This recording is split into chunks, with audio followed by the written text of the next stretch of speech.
Hello boss, salam alaikum. Me today no come job no coming today. Me water too much road, water too much, water yes. Water too much road, no job coming today. Yes, today no me job. Water road, water too much me water road.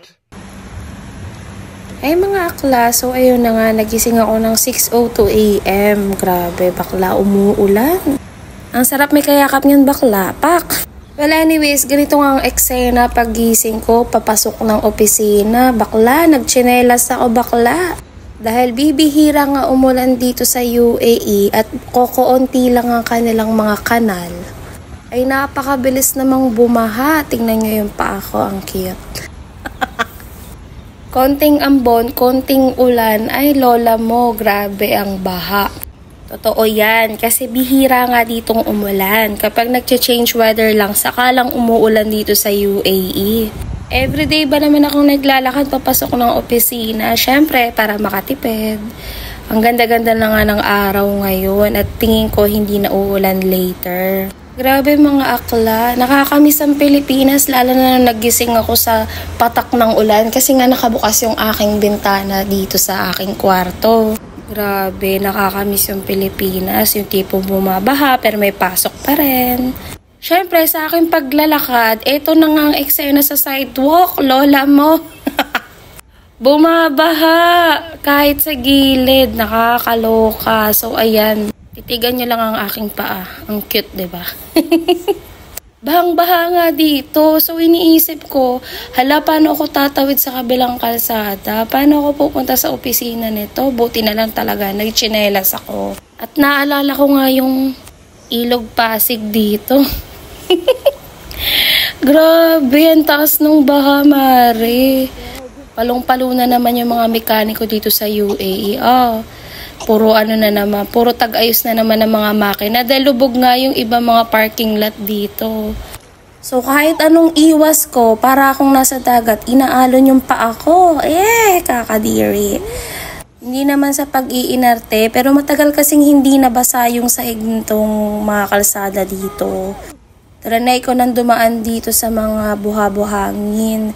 Kaso nalubog lang yung paa ko. Nabubulol ako. So, ayun na nga, patawid na ako. Ang ganda ng paa ko. Pak! Ayan ang eksena sa tawiran. Diyos ko, Lord. Medyo malapit-lapit na ako sa opisina. So, naisip ko, mag-jaywalking na lang. No choice din naman ako at may reason din naman ako sa pulis. Alam ko namang bawal mag-jaywalking. Pero, syempre, umiiwas lang din ako sa baha. Baka naman malunod ako doon. Ang liit-liit ko. Kaya, nag-try ako mag-cross dun sa place kung saan nababa lang yung baha. At saka iniisip ko pag nadaanan ako ng sasakyan, baka mabasa lang ako. So ayun na nga, malapit na nga ako dito sa opisina. At hindi ko na nga din inisip dumaan dito sa bandang Corniche kasi alam ko namang super baha din dyan.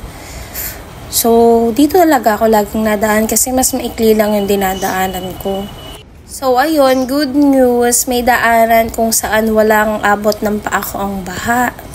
Ay, thank you Lord. Nandito na rin ako sa opisina. Maghuhugas talaga ako ng paa pagdating sa opisina.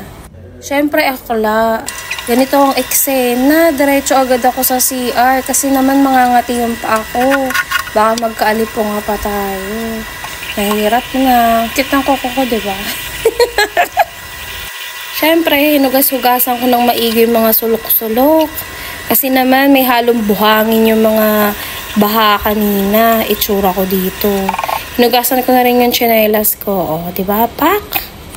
So, ayun, hindi ko nga alam saan ko to itatayo dahil bebenggahin ako ni Ate Malu kapag nakita niya to. After nun, sinanitize ko nga yung paa ko. Kasi naman, pasambasa din naman ang paa ko. May dala pa akong medyas at saka sandals. So, ayun. Work na. Medyo marami nga akong gawain today. Hindi ko na nga naisip magsuklay ng buhok ko. Kasi naman, naisip ko yung gagawin ko pagdating ng opisina. So, ayun. Another day pass. So, pauwi na ako. Nakakaloka. Baha pa rin. Medyo matagal nga humupa dito yung baha sa UAE kasi konti lang naman yung mga kanal nila, yung mga drainage nila. So kinabukasan, ganito ang itsura. Wala na, tada! Paano naman kasi, mabilis lang nila higupin dito yung mga malalaking baha. Kapag ang baha ay nagkukos na ng malaking disturbance, napahigop na nila yun doon sa truck na humigop ng baha. So, ayun lamang po. Bye!